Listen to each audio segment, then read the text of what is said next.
guys, welcome back to the Forgetful Scholar, and this week let's chat about books, a book and a DNF, and cue my dog scratching at the carpet. Anyway, and obviously wearing a little witch's hat, so this video should go up on the week of Halloween, so happy Halloween.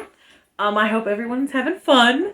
This week, because it's the Halloween week, I decided to read 2 horror movies. I'm not a horror reader. Yikes. So let's start with the DNF. And this DNF really kind of goes to sort of just like preference, you know? Okay, so the DNF was like a dark fantasy horror, weird west. At least that's what the tags on Amazon said. Anyway, The Brotherhood of Merlin, Book 1 by Rory D. Nelson. It's about 288 pages. I just didn't jive with the writing style. If you read a lot of traditional fantasy or, things like that, high fantasy, that kind of thing, I think you should check this book out.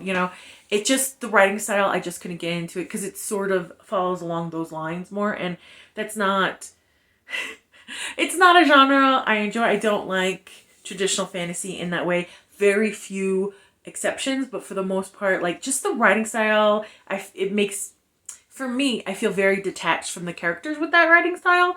But again, if you like it, check out this book, because that is very much the style of it.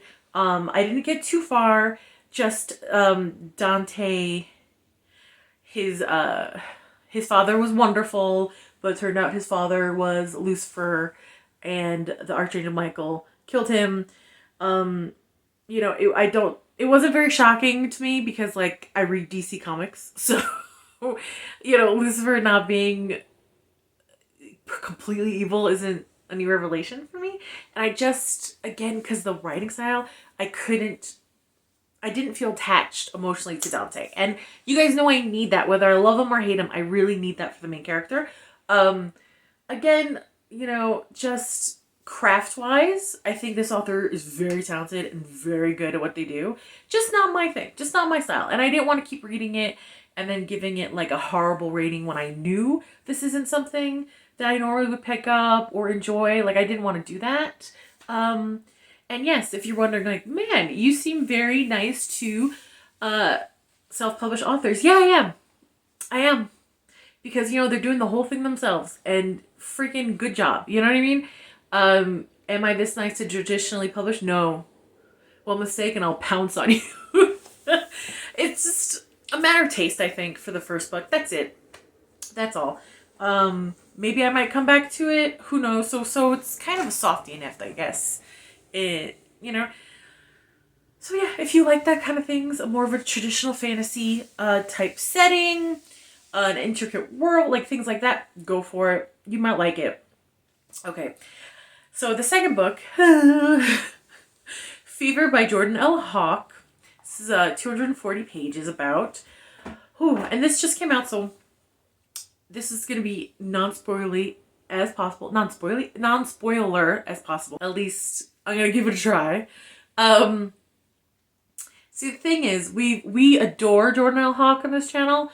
So many of their books, I just love them, devour them. And this book, I gave 4 stars.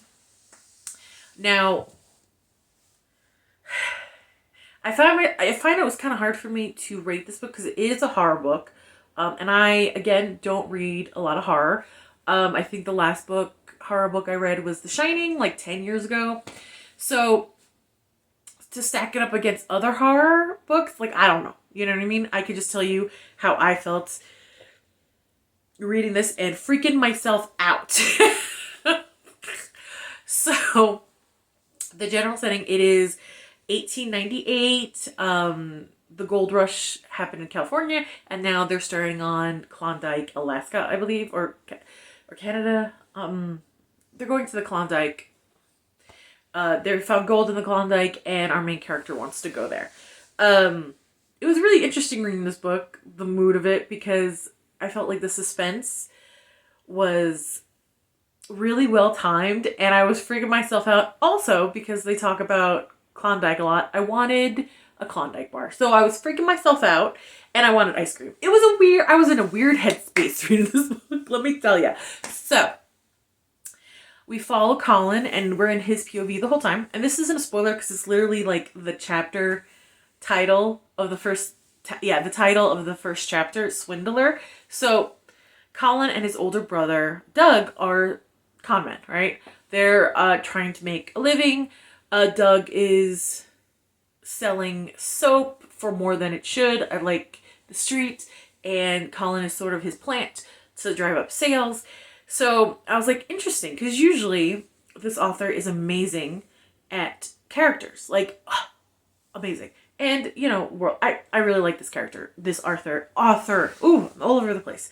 I really like this author, and even their romance has eldritch horror sprinkled in, right? H.P. Lovecraft kind of Cthulhu kind of esque horror sprinkled in. So I was sort of like jumping at shadows, waiting for like an eldritch monster to pop up, because that's just, you know, what this writer does, and does very, very well. So I was freaking myself out to the point where like I would only read 50 pages. Like, okay, I'm gonna stop because like it's 10 a.m. so it's too dark for me to read it. Oh no, like ridiculous. To the point like as all things, I annoyed myself to the point where like, stop, you're gonna read the freaking finish it. This is ridiculous. You know, this book is short and it's taking forever to finish it. And I did, and I'm happy I did. I had fun, you know, at the end of the day. So we follow Colin. And right away we see he's different than Doug, because Colin comes upon a young man crying because he got caught up in the soap swindle that they just did, and now he doesn't have any money to go on the railroad to go home, right? So we see Colin take his pocket money out and give it to him. And in just that sentence when he's like, oh, Doug's gonna be furious, you kind of know right then how different the two of them are, right? And I have to say, I didn't like Doug, and you're not supposed to like Doug. Their sibling relationship, it really felt like Doug just thought of Colin as just another Mark, you know, and every time Colin pushed back about, you know, wanting to stop, wanting to put down roots, no longer do a con, Doug would basically weaponize Colin's tragic backstory to make Colin submit to his will. So it was very manipulative, and I'm like, ooh, I hate you, Doug. I hope you die. You know, because, you know, Colin has horrific trauma. Their younger sister, Bessie, died 14 years ago, so Colin's like 30, so it was like, when Colin was 14, and he's 30 now, so it was like 16 years ago, right? And he still feels so much guilt about it. He blames himself, so much guilt, and Doug uses that and weaponizes that to make Colin do what he wants. And I'm like, and Colin doesn't seem to see it because he feels so indebted to Doug, because he feels like Doug saved his life, you know, and he's really loyal to him. And added to this because Colin is a queer character in this world, and being queer back then, yikes. Yikes. So already I was like, oh, Colin, be safe. The odds are stacked against you, no. And this author, Hawk, really gets you to just connect to the main character, and you just root for them and you feel for them. And I was like, oh no, because this is not one of their romances. This is not one of their romances. This is a horror. Oh no. I was just like, oh no, someone I like is gonna die. And people die. People die. It's a horror book. People die. So when he's at the ports, a ship comes in declaring gold in Klondike. So he convinces Doug that they should go because, you know, they owe money to a loan shark and they don't have any, and it's getting pretty rough. You know, the loan shark showed up. It's getting tense, right? So that's where they meet Eleanor, because she's a nurse. Her father just died and he left her a little money, and she wants to try out getting some gold, but she knows she can't go by herself because time period. She knows it also won't be safe, you know, so she wants to hire a guard, and she gets Doug and Colin instead, as Doug is wants to go with Eleanor to use her funds to get there and then ditch her. But Colin's like legitimately like, yes, this is how we go straight. No more swindles. I'm going to protect Eleanor. Like, he really wants to do it the right way, right? And they meet Stephen and his family, the Kilgroys, his father, and his step mother, who's like younger than Stephen is, time period, right? Well, even now, but still. And Stephen and Colin have an immediate connection. I'm like, oh, so cute. And Stephen is a naturalist of the time, so, a scientist that is used to the wilds and animals and things like that. So that's probably a great person to have on an expedition like this, right? But also I was just like, oh no, because like I like a lot of these characters. And the thing is, I really liked a lot of these characters. And I'm like, someone's gonna die. Oh no, you know what I mean? When I tell you I was freaking out, I am not exaggerating. I was freaking out. Okay, so, and the tension that got built, it was so good. The tension and the ambiance, like they're in 14 below weather, and I live in New Mexico. It's like 87 outside, and I was like, oh my gosh, I need my cozy blanket. I'm so cold. Like, when I tell you I'm a ridiculous cartoon of a person, well, I mean, obviously. Okay, so, so the ambiance, it was top notch. I felt the isolation, the cold, and like the tempers flaring, and like the claustrophobia that kind of sets in because like a snowstorm happens and they're stuck in the cabin, all these things. And Colin really wants to go straight, and he's convinced that he could convince Doug to go straight in terms of the swindles. The thing is, Colin not only feels an immense amount of guilt, but he's also hiding, he's a queer person, at this time period. And he's just a coward, and he like admits it. He knows it. He feels like he's a coward. And the thing is, with this author, I personally think they do an amazing job of these flawed protagonists that slowly find the strength within themselves. So like at the last moment, it's not like all of a sudden one character is one way, like a coward, and then all of a sudden they're like a superhero, does it so brave and defeats the bad guy. No, it's a nice timed, paced kind of realization in themselves, and it's so beautiful. And there's so much internal work Colin does. Like, he kind of does mental gymnastics to justify Doug's continuously odd behavior, some really spooky things happen to them on the way to Coffin Bone Creek. And I was like, well, that's a name. That is a name of a place I never want to go to. I was like, so it was fascinating. And from the boat onwards, there's this just sense in this book of this heavy building dread. And I think it is a lot more psychological than, there is some body horror in it, but it's much more psychological, and I find the pace very well, because it's just sprinkled delicately at first, and then turns up a little bit more, and a little bit more, So, because, again, this is not a spoiler, it happens pretty early in the book.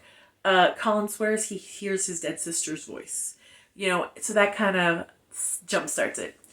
And it's interesting because every character has this gnawing guilt at them, except for Doug, I would say. And maybe Anna. And I know you don't know who Anna is. Anna is Stephen's stepmother. She's a year younger than Stephen. We didn't get enough of her. She wasn't in enough scenes for me to be like, she had something to feel guilty for. I personally think she does, but I don't know if she felt it. You know what I mean? Also the time, right? The time period. I know that makes no sense. Read the book. Read the book. You get it. You'll get it. And it's very fascinating that each of them has something they felt guilty for, whether it's true or not. Except for Doug. Doug seemed to be the one that was immune to guilt. Also, the consequences of greed was sprinkled out throughout this book. And I love this author and how they put this stuff in there, all their books. There's always like a deeper layer to it. I love that. because greed can become a monster and can change people. So you see that effect of gold and greed and like what's happening to this small group. Sorry, my dog is barking because the neighborhood cat likes to go in our front little yard and sunbathe, and they're mortal enemies. Even though I keep telling my dog, the cat will beat him up because the cat's bigger than he is. He's not a, but he just thinks he's like, he just thinks he's the biggest dog in the world, you know? Anyway, the effect of greed and how it can turn you into something unrecognizable. So well done in this book. So well done. And yes, there is a bit of body horror, which got to me. Usually body horror, I'm like, whatever. Except when it's eyes and apparently teeth. I didn't realize teeth were a thing. But like, man, one character, their teeth were falling out. And Eleanor, who's a nurse, she thinks it's scurvy, you know. But she's confused because this character doesn't have any other symptoms of scurvy. And like the way the character reacts to his teeth coming out freaks me out. I would say it's more of like a non-reaction, you know, and you were just like, oh boy. Oh boy. Maybe tie that person up because something's happening, you know? Because that, yikes. Just the character's reaction to his own body horror that was happening. Uncomfortable. So that's why I gave it 5 stars. I liked the ending. I found the ending very satisfying. Also, because I do watch a lot of horror movies and a lot of horror TV shows. Something about horror books freaks me out. But when it's in visual media, it's fine. More like, I'm like, if there's a haunted house, like, I'm like, I want to go, let's go. But like, ask me to read a book that's slightly scary, and I'm like, I don't want to, why are you making me? So that's that. So oddly enough, and horror movies, it always drives me nuts how stupid the main people are. Like, it drives me a little crazy how like they make all these dumb decisions to further the plot. I'm like, come on. You couldn't have done this a different way so the main character didn't seem like a complete moron? Like, really? You couldn't do it? Because, like, that drives me nuts, right? But in this book, I feel like the decisions, they were smart people and they were doing smart things. And they were surviving with their wits, and I was happy with all the decisions. You know, it seemed appropriate at the time, and they weren't just being morons about it, right? And at one point, because Colin is a coward, you know, and his story progression of like confronting his guilt and, you know, confronting that Doug might not be who he thinks he is or sees Colin as he sees him, you know what I mean? Coming to grips with that, finding his own courage to stand up to Doug, was a beautiful storyline. And so at the end, Colin does something very brave, like incredibly brave and incredibly selfless. And it didn't feel out of place. It felt like a beautiful character growth. And I loved the ending. So for me, this is 4 stars because the ambiance, the pace, the rising tension, the emotional internal struggle of the main character, seeing the effects greed can have on even good people, you know, the aspects of body horror that were in it got to me. Not so much the teeth falling out, but like the reaction that person had to his own teeth falling out creeped me out. What was going on I felt was very creepy. What it ended up being very, I was like, ooh, that's good. Ooh, I like that. That's a fun kind of thing. And the ending I really enjoyed.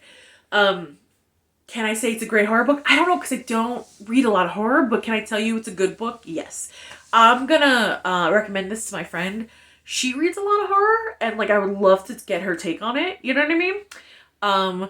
So that's it. I don't want to. It's time for me to get back to the real world. Like, comment, and subscribe, and I'll see you later. And you guys have a fun holiday. Bye.